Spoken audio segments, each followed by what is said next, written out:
В рамках благотворительного проекта КТРК «От сердца к сердцу» наши корреспонденты ранее рассказывали о маленьком Адылысе Сейдинове. Мальчику всего 10 лет, и ему необходима повторная трансплантация почки.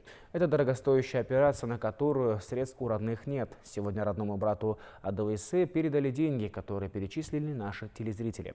Подробнее расскажет Аяна Дюшикеева.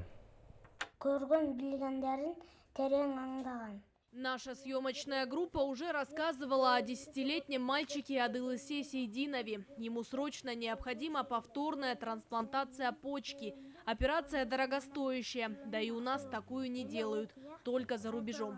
А пока ребенок на гемодиализном лечении, но у детей это долго продолжаться не может, говорят врачи, потому что вены могут попросту перестать функционировать. Родные Адылысы, а это бабушка и старший брат, обратились за помощью к нашим телезрителям. В рамках благотворительного проекта КТРК и фонда Элим Барсынбы «От сердца к сердцу» удалось собрать некоторую сумму денег.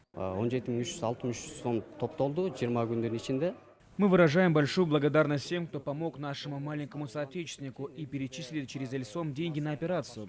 За 20 дней на его счет перевели 17 363 сомы. Были и те, кто приносил родным мальчика наличные в больницу. Собралось чуть более 65 тысяч сомов. Сейчас же все, кто хочет помочь ребенку, могут обратиться непосредственно к его брату Адамысе. Родной брат мальчика Адамыса рассказывает также, что за это время деньги не только перечисляли, но и приносили прямо в руки. Это были простые рабочие. Дарители пожелали остаться неизвестными. Сама операция и послеоперационное лечение за рубежом стоит $35 тысяч. Какую-то часть благодаря неравнодушным кыргызстанцам, откликнувшимся на беду, уже удалось собрать. Но помощь еще нужна. Мальчик себя чувствует не очень хорошо и не очень плохо. Все время под наблюдением врачей.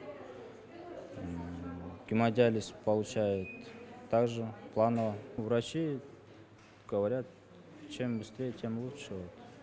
Старайтесь, говорят, быстрее собрать нужную сумму и не тянуть время. На его счету сейчас, на данный момент, $13 тысяч. Это считая сумму, у него до этого на счету у него было $6 тысяч. Спасибо всем телезрителям, которые смотрели и не остались в стороне. Также перечисляли на счет Эльсом, на счет моего братишки. Адылыса мечтает пойти в школу, играть в футбол со сверстниками и заняться музыкой, а в будущем стать скрипачом. И помощь соотечественников непременно поможет осуществиться его заветной мечте. Аяна Дюшикеева, Азамат Кадыртоктоев, Общественный, Первый канал.